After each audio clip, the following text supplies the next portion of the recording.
Assalamualaikum warahmatullahi wabarakatuh. Saya Muhammad Fahmi Arfan bin Subri dari kelas 504. Dalam era pemodenan yang dihambat dengan pelbagai kemajuan, Malaysia masih mampu mengekalkan bangunan-bangunan bersejarah sebagai warisan budaya yang unggul. Di kota raya Kuala Lumpur sahaja, tersegam indah bangunan Sultan Abdul Samad yang menjadi mercu tanda kebanggaan penduduknya. Kerajaan turut mengorak langkah untuk mengekalkan bangunan-bangunan bersejarah ini bagi memastikan bangunan tersebut terus utuh sebagai bangunan yang bakal menjadi kebanggaan generasi akan datang. Pada masa yang sama, bangunan bersejarah yang memiliki seni bina yang unik ini dapat dijadikan satu tarikan kepada para pelancong untuk berkunjung ke negara kita. Justru, pelbagai usaha telah dilaksanakan bagi memelihara keunikan bangunan tersebut agar tidak pupus di telan zaman. Antara usaha yang telah dilaksanakan oleh kerajaan ialah mengerak langkah bagi mewatakkan bangunan bersejarah ini sebagai satu warisan kebangsaan yang perlu dipelihara. Dengan perwataan ini, bangunan-bangunan yang kebanyakannya dibina pada era penjajah dan berusia ratusan tahun dapat dijamin kewujudannya dan terhindar daripada sebarang usaha pemusnahan. Dewan Bandaraya Kuala Lumpur umpamanya telah meletakkan bangunan Sultan Abdul Samad sebagai bangunan bersejarah yang perlu dipertahankan dalam Pelan Induk Pembangunan Kuala Lumpur.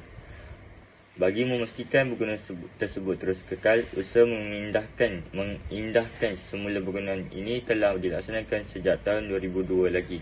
Kesannya, bangunan kebanggaan negara tersebut kini tersegam indah menanti kunjungan pelancong sama ada dari dalam atau dari luar negara. Pada masa yang sama, melaksanakan usaha bagi mengindahkan kawasan persekitaran bangunan bersejarah yang terdapat di negara kita dengan landscape yang menarik. Antaranya adalah dengan mengindahkan taman-taman bunga daripada pelbagai jenis flora dan fauna yang terdapat di negara kita.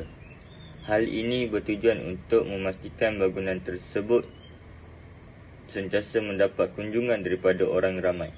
Kemudahan-kemudahan awam yang terdapat di bahagian dalam maupun di bahagian persekitaran turut diperbaiki atau ditambah nilai. Sebagai contohnya, bangunan Sultan Abdul Samad turut dilengkapi dengan kemudahan lift, alat keselamatan serta tempat meletakkan kenderaan kepada para pengunjung.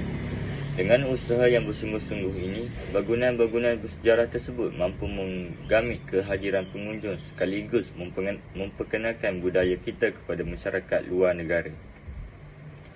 Bagi menyempurnakan cita-cita luhur yang untuk mengekalkan bangunan-bangunan bersejarah di negara kita, kerajaan turut bertindak memperkenalkan bangunan warisan tersebut kepada pelancong dari seluruh dunia.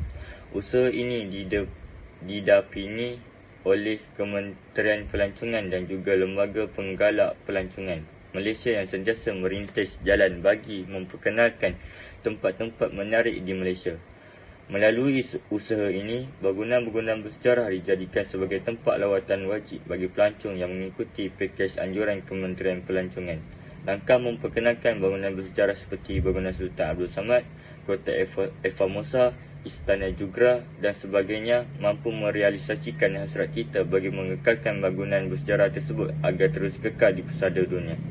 Pada masa yang sama, pemeliharaan bangunan bersejarah ini dapat mengekalkan fakta-fakta yang lebih jelas tentang budaya masyarakat kita yang hidup dan berkembang dalam lingkungan yang begitu unik.